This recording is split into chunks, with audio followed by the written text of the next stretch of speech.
Well, every time I go out and I meet some of the students whose lives I have touched, and trust me, we taught hard science here with very little equipment and very little resources. In some classes, there was only one textbook. What?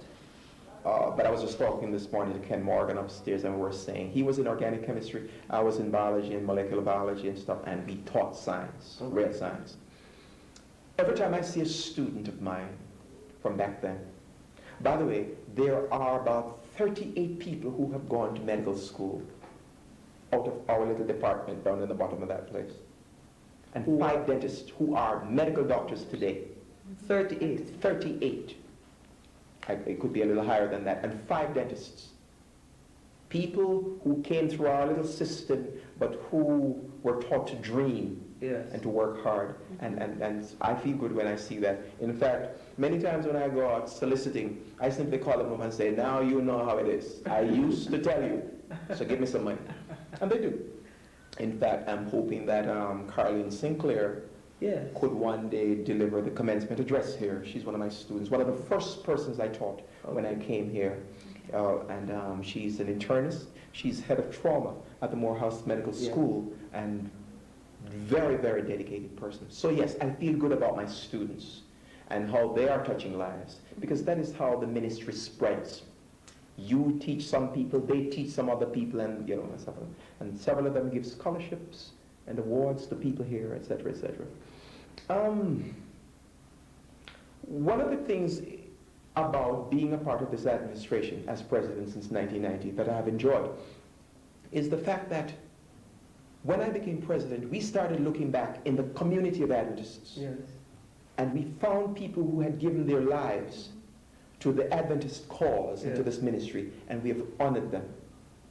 We conferred honorary degrees on people like Mrs. Vaz, Aunt Dell, people who never had a chance to earn a degree, but who were teachers here over the years and gave their lives to this place. We found people and we honored them. Elder Haig, you remember we did a live link up when he was in his sick bed in Miami? I think he's there now. He died, but you know, we're satisfied that we have looked for people and we have honored them. Right. That for me is one of the hallmarks of my presidency. The leaps and bounds that the college has made. You know, sometimes you talk and you want to be conservative, but you see, I was here, and several people who hear me talk know that this is a different West Indies college than it used to be, say, 6-7 years ago. Our infrastructure, our physical plant, our teacher lineup, our recognition, the perception that people have of us as a tertiary institution of repute in Jamaica, in the Caribbean, and in the rest of the world. Our graduates are accepted now better. We have several accredited programs because we have never felt that it was a student's responsibility to come to school for 4 years, do college, get a degree, and then go out to defend it. Yes. We must do that. And so we have done that, and I feel good about that. And the university is real. It is happening, and I suspect that by the year 2000, we will have another interview. And I will prove to you that it is going to work. It is going to work because Jamaica is ready for it. Okay.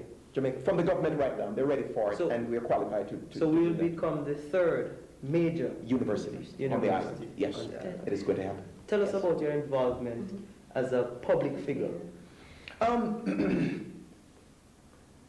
I felt that part of the PR work that I needed to do to help the college gain recognition was to get involved in civic, bodies, etc.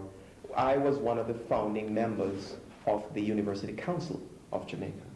I was one of the founding members of the Joint Committee for Tertiary Education. Okay. I was one of the founding members for the Association of Caribbean Tertiary Institutions.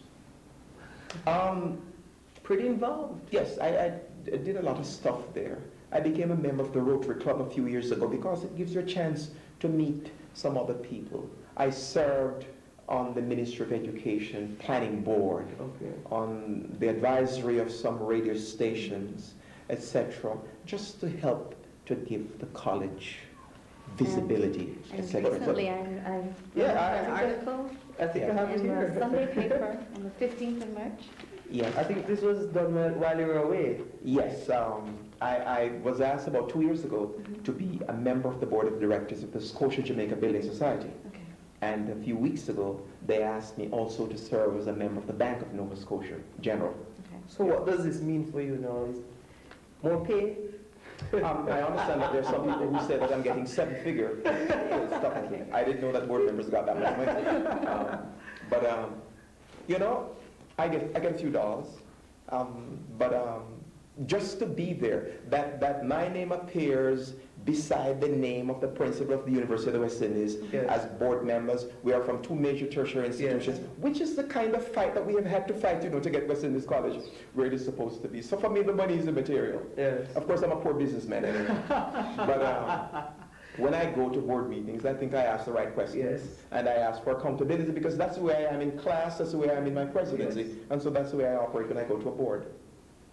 I do believe I'm very correct in Yes. saying that your evangelism and your ministry has taken a wide cross-section of people. And they not only have to hear what you say, Yes. they see the type of person you are. And so they are motivated and moved. Yes. But I'd like to ask you, how many people, in essence, have, through your ministry, not only been motivated scholastically or academically, but spiritually? You know, just Sabbath one, they asked me to speak at a community guest day at Manuel Church. Right. Okay. And the title of their theme was "You Are My Neighbor." I went down there, and I'm always making trouble. Yes. I put a sermon together, and I said, I would like to speak about the 7 steps to being a successful neighbor. Okay. But before I started, I said, now, while I respect your theme, you are my neighbor, you know that there's a big difference between you are my neighbor compared to I am your neighbor. Because when you say to somebody, you are my neighbor, in effect, you probably are saying, because you are my neighbor, there are some things that are incumbent on you to do so that we can live neighborly. But when, on the other hand, I say, I am your neighbor, it also means that even if you're not neighborly, there are some neighborly things that I'm going to do because I feel the responsibility to do that. Amongst the steps that I listed as I made that presentation at the Manuel Church was service without reservation, giving something back to community, avoiding conflict. Yes. In other words, there are some basic things, you know. I don't believe that every solid Christian has to be a Bible-waving evangelist. Okay. There are different people with different styles, but look, all of us are involved intricately and deeply in ministry. And without conceit, I'd like to think that God has used me and is using me to effectively minister to the needs of some people. Because look, when people come to you and they tell you their story, there's some people who shed tears after they listen and do nothing. I, on the other hand, feel that I shouldn't only cry with you. If I have something that I can share to make your life better, so that while helping you, you could retain your human dignity. Somebody got fired from the woodshop here a few months ago and came to me and said, it was a Friday. Okay. He said, Doc, I'm married, I have 2 young kids, and the gentleman will not pay me. I said, but I called him and he said he doesn't pay. He has not paid you because you haven't finished your work. He said, it is true, sir, but it rained a couple of afternoons. I said, but he tells me that you don't come to work until 11 o'clock in the morning. He said, that is true also, sir. And his eyes started to well up with tears. And I said to him, all right, here's what I'll do. I'll call the manager and ask him to give you half your pay. Yeah. And then when you finish, he gives you the rest of the money. He said, thank you, sir. And before he walks away, I said to him, by the way, I have a couple dollars here that I'd like to give you. I gave him, and he said, don't bother calling. It's okay, this will see me through. In other words, I know he was going to do something to lower his stature a little bit, took a bed for half. Yes. But I gave him a few dollars, and hey, he walked out of my office tall, could go to his supervisor and say, I'll finish the work on Monday and then you can pay me on Monday. Right. Right. I believe in that kind of thing. So you're a different type of evangelist. Yes. Different type of Yes. evangelist. Many times I go out and after I finish preaching someplace, I have friends who say to me while we are singing the closing song, you sure you don't want to make an altar call? And I said, because it's not me. That's not you. It's not me. You prefer to do the one-on-one. Yes, and not only that. I have never preached one sermon twice. Never. Because every time I preach a sermon, I put together something that speaks to me, Yes. my person, and my own building, so that you don't have to worry that once I preached here one Sabbath, and then I preached in New Jersey the following week, and the Price Boys were there. And just as I get up to speak, I see them. They were here and said it was a good sermon, Dr. And they were in New Jersey the next week, and they were there, right at the front. Right. And I said to myself, good thing you did the sermon. I didn't. That is me. I would never go preach the same thing because each sermon I put together, I feel that the Lord uses it to speak to me and my own building. Yes. And you know, He's still working with me. Yes. Yeah. Are I touch you- a number of people. Are you able to say how many lives you have actually changed? I know you have influenced many. Yeah. I don't know. I don't have a number for that, but it's a lot of people. It's a lot of people. I challenge you that from the very standpoint that some people simply call me and remind me of what I did for them, or when it was that they accepted the Christ, or which sermon I preached that they will never forget. Yeah. And those who tell me that they're praying for me because they know that it's a lot of people. It's a lot of people. Have you ever actually assisted in the formation of a new church? No, I don't think so. What has happened though, I've had some colleagues who have asked me to come and speak at, they're having a tent effort. Right. They asked me to speak. But I've set up quite a few schools, including one in Decatur, Atlanta, where they asked me to speak, to launch it, and when it was to be opened 2 years ago, they called me back to give the address. Okay. So it's ministry with a slant. Okay, so different. Yes. Yeah, But still ministry. Oh yes, Still without ministry. question. Still Without ministry. question. Tell me a bit about your church life. What offices? I grew up at the Newport Seventh Adventist Church. Boyhood days. Used to teach Sabbath school. Was a Sabbath school superintendent. Yes. Was an MV leader, which is the AY equivalent now. Missionary volunteer is what gave way to Adventist Youth Adventist program. yes. Fine. And I was one of the youngest elders in my church at Newport. I learned to speak at the church, from recitations down in the primary thing to learning to preach and face an audience and speak to people. I owe my church big time. You seem to be first at many things that being young. You're the youngest president of the college, right? So I've been told. So, right? and I'm trying to work on it too. That's why I keep my hair low. I hear you. So you have never really done any public evangelism? No, although several people, they think they're smart. They say to me, don't you think that you could do an evangelistic series in a church or something like that? And one at North Street, I did it for 2 weeks. Okay, I did an evangelistic series at North Street, Seventh Adventist Church for 2 weeks. What was the Every result? night I used to drive up there. Yeah, they baptized a few people and Okay. stuff. Remember the number? I think it was about 11. Okay. Good. But you know what? Here's the stuff with me. I have this phobia that people could think that I am tallying because I want ministerial recognition. Even sometimes when I go out and people call me pastor, I said, oh, watch that. And sometimes I go to some other places and that they comes say, to you invariably. It does, because years ago, it is only a minister that could be president of the college.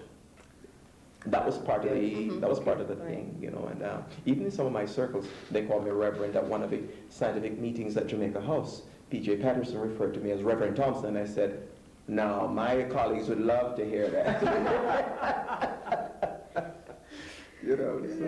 And so you're made your mark in the church, made your mark here on this campus, and I know you're making your mark out there in the community.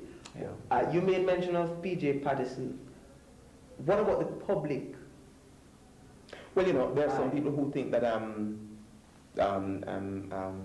geared for a political career. What do you say to that? No, I'm not that, no. I will hold public office, but I wouldn't get into any election stuff. Not because I don't feel that it needs some good Seventh-day Adventist Christians in there. Don't be fooled. Yeah. It is just that I don't know that the Lord is calling me to that. But you know, who knows what the Lord will do? that would lead me to the next question. If you're gonna leave here, yes. Or let me ask you differently. Yes. What are your plans? Future plans in terms of career. The university should come and stream by the year 2000. You won't believe it. If the board and the constituencies feel that they want me to be president of the university for a term, I might consider that. If I am not the president, one of the things I would do is that I would leave West Indies College for a couple of years to give a new president a chance to settle in. To settle, because you know it really is not ethical and or kind to be a president, especially if somebody perceives you to be a good president. Yes. To be right there when a new president is appointed, Yes. because Yes. you put the person under undue pressure and stuff. Yes. But after that, I come here because I live with you. I'm not living anywhere but Jamaica, and if I'm in Jamaica, I'm living in Nanabu. So you'll be right here. I'll be here. I ain't going no place. You'll be right here. And if you become the president of the university, you'll be the first and the youngest. Exactly. So, really, you know, but I wait to see what they do. Yeah. All right. Yeah. If you were to leave West Indies College, what area would you go into, seeing that you are a biochemist? I'll say this much. I am one of those persons who refuse to believe that God intended people to be poor in order to save them. I'm not into the poverty thing. Okay, sir. And I have it's an interesting thing. In the sciences, I've run all over the place. Yes. I hold a bachelor's in biology with a minor in mathematics. Okay. A master's in medical physiology, a master's of a master of philosophy in biochemistry, and a doctor of philosophy in biochemistry. With Professor Morrison at the university, who is an endocrinologist himself, we have contemplated manufacturing pharmaceuticals. One of the things we think we need to discover is how to let diabetics find an alternative to injecting themselves with insulin. Okay. Insulin, however, if it is taken by mouth, breaks down and becomes ineffective by the time it gets mixed up in the gut. Right. And so we're trying to find a substance or a mixture that we can use to lower blood sugar gradually by just taking a tablet. IV treatment is something that most people can't handle. Okay. And yes, so I'd probably go into pharmaceutical manufacturing or something like that. I would like to still do a little research along that line in a commercial kind of way, because I don't see myself just sitting at the lab counter doing stuff all the time. In addition to that, I would like the privilege of teaching 1 or 2 classes. Okay. Genetics, biochemistry, physiology, works. So I'm into those things. If you were to do that manufacturing, would it be outside of Jamaica? No, we do it right here. Right here? We do it right here. Yes, Okay. yes. And you'd move along to the richer side of life? Yeah, well, you know, I am conceited enough to feel that the Lord has some money stuff lined up for me somewhere. I haven't found it yet, but you know, I'm working on it. Because when I do that, I can live comfortably, I can, you know, educate my kids, and I can lift a few people along with me. I repeat, I don't believe in the poverty thing, you know, and I don't think the Lord designed it for us to be that way. The classroom is your heartbeat, though. I love to teach. I love teaching. Seriously. Okay. Everyone has a cornerstone in their building, their life, that they use, either it be a motto, a maxim, a statement, something. What would you say yours is? Well, you know, I've always felt that my ministry, wherever it takes me, should lend itself to the upliftment and the betterment of people. Whatever I do. In addition to that, I strongly believe in this church, the Seventh-day Adventist Church, and I have given my best years to this church, and anything else that I have left to offer, if the church wants it, it always takes precedence and priority over anybody else who wants my service. I believe in that. But I believe in the upliftment of people, in the betterment of people. One of the things I enjoy most at graduation is to see in the distance a student coming to receive a degree, but a student who 3-4 years prior to that graduation day was hopeless. And sometimes, some of the people who have come here, I remember there's a fellow from the Turks and Caicos Islands that we knew could never graduate from here or from anywhere else. And the day when he marched up to take his degree, I'm a proud man. If I have to cry in public, it would break my heart. And sometimes it happens. I think the Lord is bringing me down to size, because if tears are flowing, what are you going to do? Cut at your tear glands and throw them away? But he was walking up to me, and I stretched my hands to shake his hand, and he stared me right in the eyes. And I'm saying, Lord, there is nothing too hard for you to do. I'd like to think that we're involved in a great ministry here. And yes, I like to see people rise from the ashes and occupy the high places of the land. And as many people as I can lift, I'll continue to do that. So you're a people person? Yes. Yes. So in one statement, would that describe Herbert Thompson? In fact, it would. It is the Herbert Thompson who gives himself to the upliftment and the betterment of people everywhere. Wherever I meet them, anything that I can do to lift them higher. Because in doing that, you in a practical way point them to the Christ, because that is what Jesus did, amidst serious criticisms. But yes, that's it. If you had to live your life over again, yes, what one thing would you change or do differently? I probably wouldn't want to encounter again the difficulties and hardships that I encountered, like when I was a high school student here. Okay. I walked from Newport most of the mornings, 4 miles, walked from Newport to this school, because 5 cents, the bus fare was 5 cents, and 5 cents was not easy to come by. No. You couldn't find 5 cents? Could not. I had a little sister from my father's second marriage who used to sometimes, go in the shop and, scamper a few cents and give to me and stuff. But when she didn't get a chance to do that, that was it. I would most mornings walk. And I had a friend from Kiman named Lionel Lunn. We used to study together. He lived with a pastor down the foot of the hill, Morgan. And when he went for lunch in the days, we would have a time to study right after lunch. Okay. And I remember many days when he came back from lunch, they dropped him back and stuff. We went to study, and I was dead hungry. What? Dead hungry because I had no lunch. But you see, I learned long ago that you must drink some water, freshen your lips, and walk with your shoulders erect.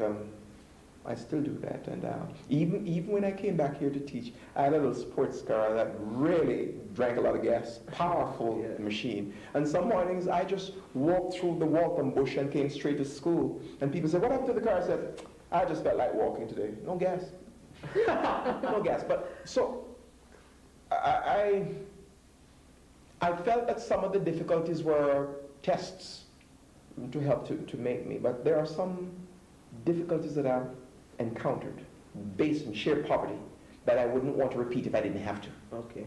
But outside of that, life's been good to me, and God's been good to me. God's been good to you. Yeah. There you have it. Herbert J. Thompson.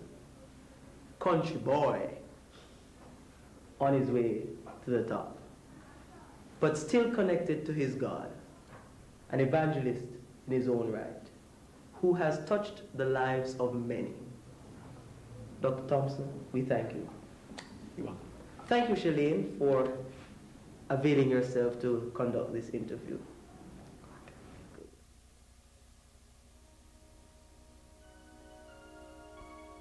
I must at this time register my appreciation to Dr. Herbert J. Thompson for availing himself so that this interview could be a reality.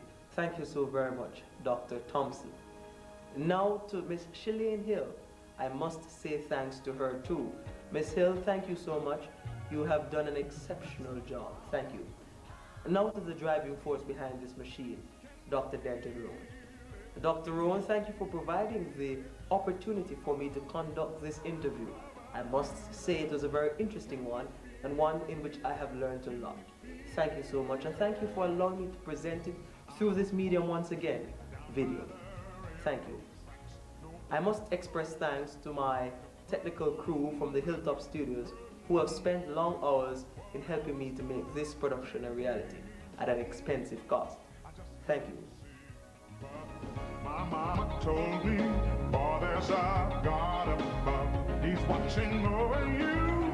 Keep your eyes above, and you will see just what he's planned.